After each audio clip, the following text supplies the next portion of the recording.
Oke, selamat pagi. Kembali lagi bertemu dengan saya atas nama Maximilian Jumpur, NPM 2020-1063, kelas 2020D dari program studi keperawatan. Pada video kali ini saya akan menjelaskan tentang konsep dasar ekologi dan lingkungan, populasi dan komunitas pada mata kuliah ekologi dan epidemiologi. Yang pertama tentang konsep ekologi. Ekologi merupakan cabang ilmu biologi yang mempelajari interaksi antara makhluk hidup dengan makhluk hidup lainnya, juga dengan lingkungan di sekitarnya. Ekologi tersusun atas komponen-komponen yang saling berinteraksi antara yang satu dengan yang lainnya.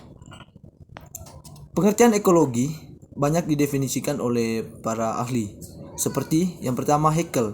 Pada 1866, Haeckel mendefinisikan bahwa ekologi adalah ilmu pengetahuan komprehensif tentang hubungan organisme terhadap lingkungan hidupnya.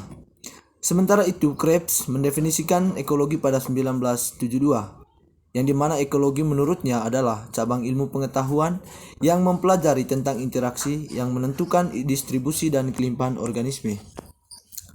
Terus ada beberapa ruang lingkup ekologi. Yang pertama, makromolekul. Yang kedua, protoplasma, sel, jaringan, organ tubuh, organisme, populasi, komunitas, ekosistem, dan biosfer. Terus ada beberapa aspek-aspek penting dalam dan prinsip ekologi. Yang pertama, aspek utama ekologi. Studi mengenai hubungan antara organisme atau kelompok organisme dengan lingkungannya. Studi mengenai struktur dan fungsi alam. Terus ada beberapa prinsip utama ekologi, yaitu adanya interaksi, adanya saling ketergantungan, adanya keanekaragaman, adanya keharmonisan, adanya kemampuan berkelanjutan. Terus beberapa manfaat ekologi.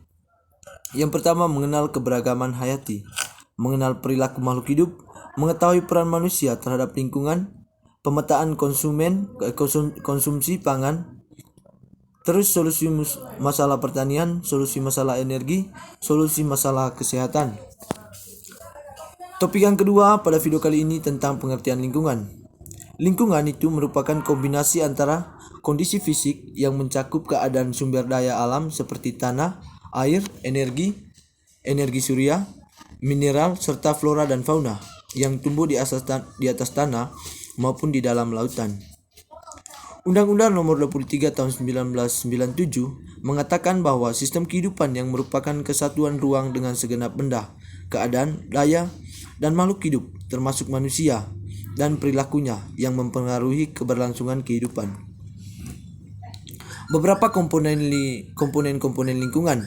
Yang pertama, yang mencakup dalam komponen abiotik, yaitu tanah, air, udara, iklim, cahaya, dan kelembapan dan bunyi. Sementara yang termasuk dalam komponen biotik, yang pertama tumbuhan, hewan, manusia, mikroorganisme. Topik yang ketiga yaitu tentang populasi. Pengertian populasi di sini mengatakan bahwa populasi adalah sekumpulan individu dengan ciri-ciri yang sama dan hidup di tempat yang sama, yang memiliki kemampuan berproduksi antara sesama. Tetapi ensiklopedia mengatakan bahwa pada tahun 2015, populasi dalam manusia itu adalah seluruh jumlah penduduk yang menempati daerah tertentu.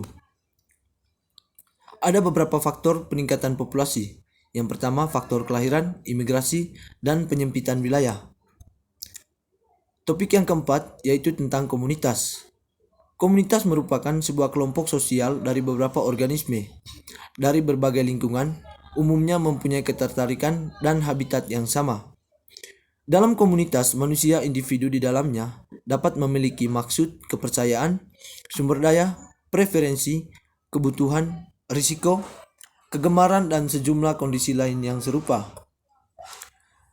Beberapa jenis-jenis komunitas. Yang pertama, komunitas sosial, komunitas maya, komunitas ekosistem, komunitas hewan, komunitas di sekolah, dan komunitas religius.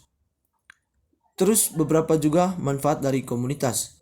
Yang pertama, sebagai sarana informasi mengenai kegemaran informasi tersebut dapat dilakukan dengan lebih cepat dan akurat melalui suatu komunitas.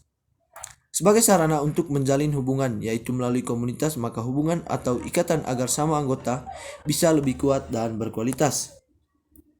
Terima kasih, itu saja penjelasan dari saya dan sampai jumpa di video selanjutnya.